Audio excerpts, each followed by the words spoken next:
ここが好きだよ日本人へようこそ。日本人は綺麗好きと言われますが、その意識の高さは身につけるものにも現れています。そんな日本人の必須アイテムと聞いて思い浮かべるものは何でしょうか。今回は今や世界中で欠かせない存在になったあるものについてお伝えします。海外の人がカルチャーショックを受けたというあるものとは一体何だったのでしょうか。こんにちは、私はジェーン。マイアミ出身の25歳。小さい頃から体が弱くて、パパとママにはかなり心配をかけたわ。あまり外で遊ぶことはできなかったし、学校も休みがちだったから、私の親友はパソコンだったわ。パソコンさえあればいろんな国のことが知れるし、旅行気分を味わえるの。ストリートビューでいろんな国を回って、私は小さな冒険家だったの。パソコンでよく動画も見ていたわ。今思えば私は外国の文化に興味津々だったんだと思う。そんな時に出会ったのが日本のアニメよ。今まで見ていたアメリカの子供向けの番組とは比べ物にならないほど私を夢中にさせたわ。特にハマったアニメなんか何回も繰り返して見ていたから、すっかりセリフを覚えてしまったの。今日本語が話せるのは絶対にこの頃に日本のアニメに出会ったおかげだと言えるわ。そんな日本のアニメの中に私が大好きなキャラクターができたわ。とっても強い忍者で口元に黒い布をつけているの。とってもミステリアスで魅力的に感じたわ。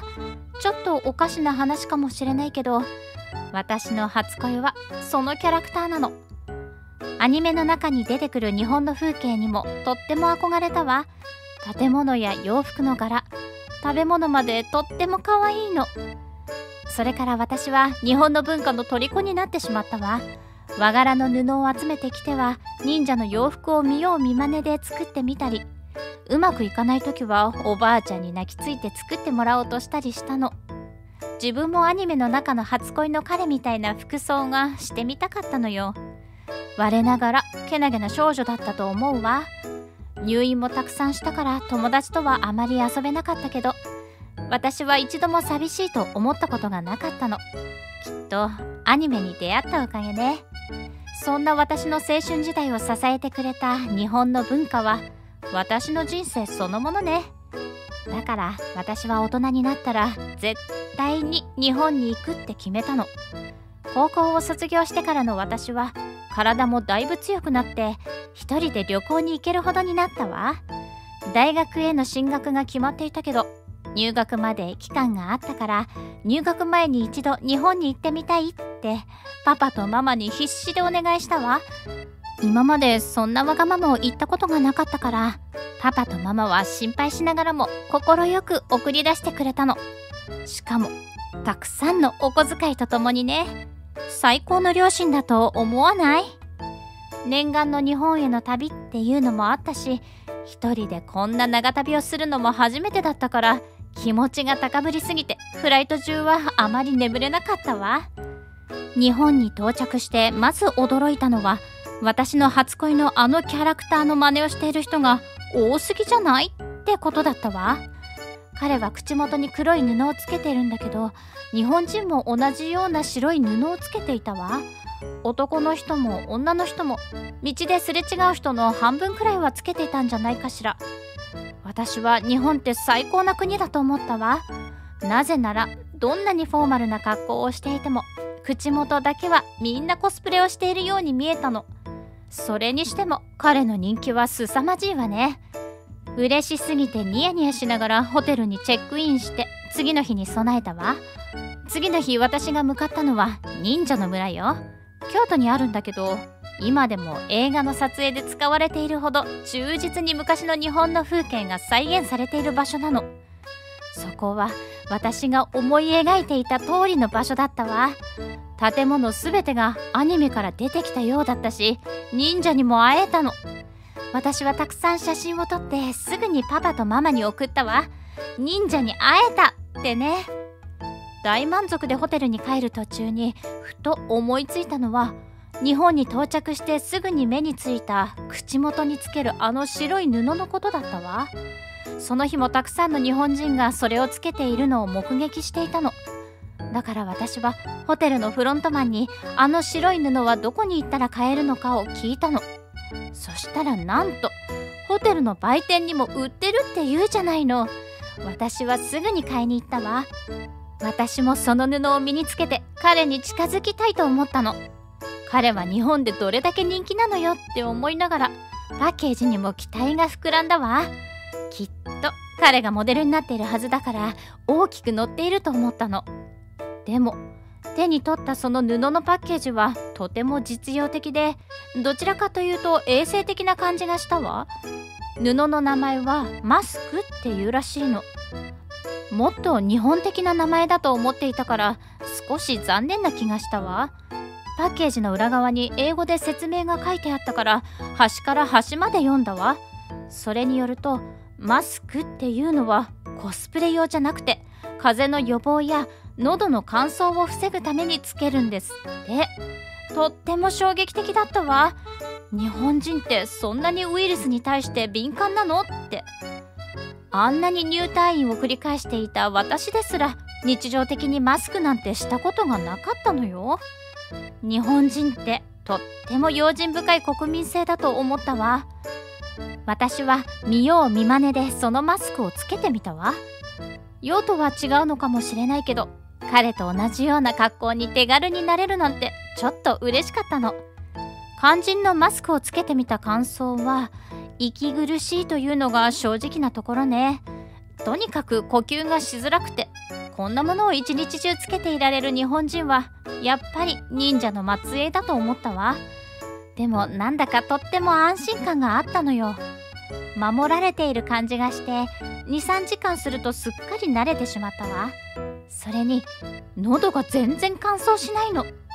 ホテルってとっても乾燥していていつも喉の調子が悪くなるんだけど、マスクをつけていたら気にならなかったの。これはとってもいいものだと思ったわ。日本人が日常的に身につけている理由が分かった気がしたの。私はそのマスクを大量に買い占めてマイアミに帰ったわ。これはとても便利でウイルスから自分の身を守るのに最適だと思ったの。体の弱い私にぴったりね。帰りの飛行機の中でももちろんつけていたわ。だって飛行機の中ってものすごく乾燥するでしょ。マスクのおかげで私の喉は絶好調のままマイアミに到着したわ。出迎えてくれたパパとママは私の姿を見て一瞬びっくりしていたけど、私が彼の真似をしていると思ったのかしら、嬉しそうに日本での話を聞いてくれたの。マスクのことを話すととても感心していたわ。日本人ってそんなに意識が高いのねって。大学に入学してからというものの、たくさんの人が集まる教室での授業の時は特にマスクをつけて参加するようにしていたの。もともと体が弱いのもあるし、誰にもバレずにこっそりコスプレできている気分で楽しくって毎日がバラ色に見えたわ。しかもマスクのおかげか体調を崩すことも少なくなったの。コンスタントに授業に出席できるって本当に素晴らしいことだわ。でも一つだけちょっと嫌なことがあったの。それは周りの友達に不思議がられるってことね。なんでいつもそれをつけているのってかなり変わり者扱いされたわ。だからあまり友達はできなかったし、チアをしているようなイケイケの女の子たちのパーティーには呼んでもらえなかったの。別にパーティーに呼ばれないのはいいんだけど、理想を言えば日本のアニメや文化について語り合えるような友達が欲しいといつも思っていたわ。そんな時唯一話しかけてきてくれたのは偶然グループワークで一緒になったアランっていう男の子よ。アランのおばあちゃんは日本人で小さい頃から日本の文化に触れる機会がとても多かったらしいわ。将来は日本で働きたいっていう素晴らしい夢を持っている人なの。しかも彼は私が大好きなあの彼が出ているアニメを知っていたのよ。私たちはすぐに意気投合してたくさん日本のアニメについて語り合ったわ。アランは私よりもずっと日本について知っていて、話していてとても勉強になったの。そんなアランも私がマスクをしていることを不思議に思ったらしくて、どうしていつもマスクをつけているのって聞いてきたわ。だから私はコスプレと自分の身を守るためよって笑って答えたわ。すると彼は最高にクールだねって言ってくれたの。でもアランによると、私たち欧米人やヨーロッパ人って口元で感情を読み取る傾向があるんですって。メールで使う絵文字を見て、欧米人と日本人が絵文字の顔のどのパーツから感情を読み取っているかを比較した研究があるそうなの。感情を表に出す文化の欧米人にとっては、顔の中で一番顕著に感情が現れるのは口元で、口元が隠れるマスク姿は不気味に思われるらしいの。なるほどって思ったわ。今まで私を不気味がって変人扱いしていた人たちの気持ちがなんとなく分かった気がしたの。私は大好きなアニメの彼のおかげで口元が隠れている人を見慣れていたけど、周りの人たちはそうじゃなかったんだって気がついたわ。逆に日本人は感情をあまり表に出さない国民性だから、口元が隠れていても不気味がられることもないんだって。日本には目は口ほどに物を言うって言葉があるらしいの。口元よりも目元を見る方が相手の意思を読み取りやすいっていう考えらしいわ。私たち欧米人がよく使うサングラスは日本で不用意に使っているとちょっと怖いって思われたりするのかしら。とっても興味深いわよね。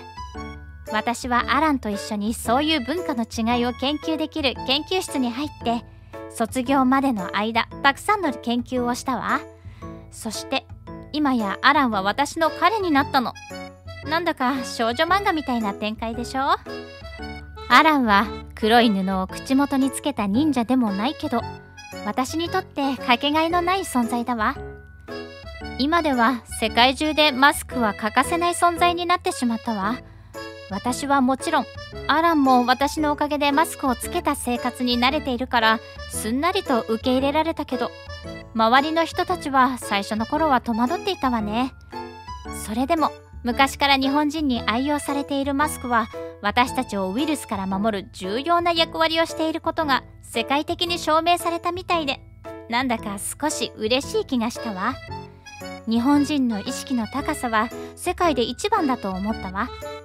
これからどんな世の中になっても自分と周りの人の身を守るために、私は変人と言われようがマスクをつけ続けるわ。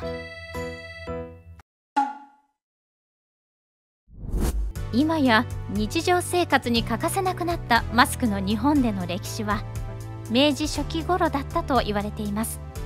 当時は炭鉱などで働く人たちの粉塵予防が主な用途だったそうです。1918年に流行しだしたスペイン風邪の大流行により、予防品として日本で一般的に流通し始めました。当時国が配布したポスターには「マスクをかけぬ命知らず」と書かれていたそうです。人類がパンデミックと戦う様子は今も昔も似たようなところがありますね。今後も海外の人たちにもうまくマスクを利用して命を守っていってほしいものですね。最後までご視聴いただきましてありがとうございました。視聴者の皆様のご意見ご感想をコメント欄までお寄せください。もしよろしければ高評価やシェアしていただけると嬉しいです。それではまた次回の動画をお楽しみに。